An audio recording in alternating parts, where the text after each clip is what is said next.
Laman ngayon ng isang blind item, sina Kim Chu at Paulo Avellino kung saan ay may sekreto nga itong nabunyag. Narito ang laman ng blind item, dahil sabi ng karamihan, si Kim at Paulo ang nasabing blind item. Nagkatikiman pala ang kilalang magka-love team nang magtungo sila sa ibang bansa para sa isa nilang bonggang project.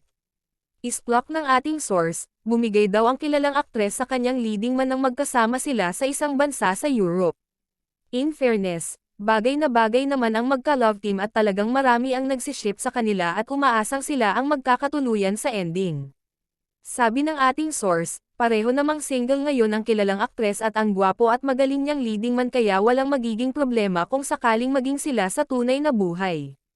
Pero ang eksena nga, mukhang hindi na natiis ni aktres ang kanyang sarili at buong puso na niyang isinuko ang bataan sa aktor na kilala sa showbiz na tahimik lang pero matinik sa mga babae. Kwento ng ating kausap, bigla na lang daw nawala ang magka-love team at nagsolo sa isang kwarto ng hotel na kanilang tinutuluyan. At doon na mga raw nangyari ang kanilang tutuhanang love scene. Revelasyon ng ating source na nakakakilala sa dalawang celebrities, mukhang na-develop na sila sa isa't isa kaya huwag na raw tayong magtaka kung bumandera one of these days ang kanilang relasyon.